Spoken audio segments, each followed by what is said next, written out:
بسم اللہ الرحمن الرحیم۔ امام حسین علیہ السلام کے خون کے ایک قطرے کی کرامت۔ جی ہاں دوستو، حلب میں موجود یہ وہ پتھر ہے جس میں سے ہر سال عاشورے کے دن خون نکلتا ہے۔ روضۃ الشہداء میں علامہ وائز کاشفی رحمۃ اللہ علیہ نے امام حسین علیہ السلام کے خون کے قطرے کی عجیب کرامت لکھی ہے۔ امام حسین علیہ السلام کو جب شہید کیا گیا تو آپ کا سر مبارک وہاں پڑے ہوئے ایک پتھر پر رکھ دیا گیا، تو آپ کے سر مبارک سے خون کا ایک قطرہ اس پتھر پر گرا، جس کی وجہ سے ہر سال عاشورے کے دن اس پتھر سے تازہ خون جاری ہو جاتا ہے، اور اطراف کے لوگ وہاں جمع ہو کر آہوزاری کیا کرتے تھے۔ یہ صورتحال عبد المالک بن مروان کے زمانے تک جاری رہی۔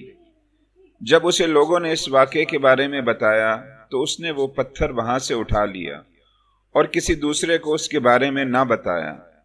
تاہم لوگوں نے وہاں پر ایک گنبد بنا دیا اور اس کا نام مشہد نقطہ رکھا۔ لوگ ہر سال ماہ محرم میں وہاں آتے ہیں اور شرائط تعزیت بجا لاتے ہیں۔ ایک مرتبہ ابن عباس رضی اللہ تعالی عنہ نے خواب دیکھا کہ نبی پاک صلی اللہ علیہ وسلم کے ہاتھ میں ایک بوتل ہے اور اس میں خون ہے، اور مزید خون زمین سے اٹھا کے ڈال رہے ہیں۔ حضرت عباس رضی اللہ تعالی عنہ کہتے ہیں کہ میں نے پوچھا، یا رسول اللہ صلی اللہ علیہ وسلم یہ کیا ہے؟ تو آپ صلی اللہ علیہ وسلم نے فرمایا، یہ حسین اور اس کے ساتھیوں کا خون ہے، میں جمع کر رہا ہوں اور صبح سے جمع کر رہا ہوں، قیامت کے دن ان کا وکیل میں بنوں گا۔ دوستو، جس دن امام حسین شہید ہوئے، شام میں، عراق میں جس پتھر کو اٹھاتے اس کے نیچے خون ہوتا، مٹی خون بنی ہوئی تھی۔ شام اور عراق کی زمین نے رو کر دکھایا۔ دوستو، امام طبرانی کی یہ صحیح روایت ہے، یہ صحیح سند کے ساتھ امام طبرانی نے روایت کی ہے۔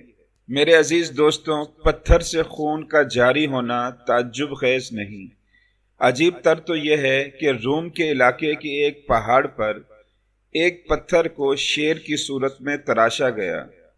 ہر سال عاشورے کے دن شیر کی دونوں آنکھوں سے پانی کے چشمے جاری ہو جاتے ہیں، اور یہ پانی ساری رات جاری رہتا ہے۔ لوگ اس کے ارد گرد جمع ہو کر اہل بیت کے غم کا اظہار کرتے ہیں اور پانی پیتے ہیں، اور تبرک کے طور پر گھروں کو لے جاتے ہیں۔ دعا ہے کہ اللہ رب العزت ہمیں نواسہ رسول، جگر گوشہ بطول حضرت امام حسین رضی اللہ تعالی عنہ کے نقش قدم پر چلنے کی توفیق نصیب فرمائے۔ آمین۔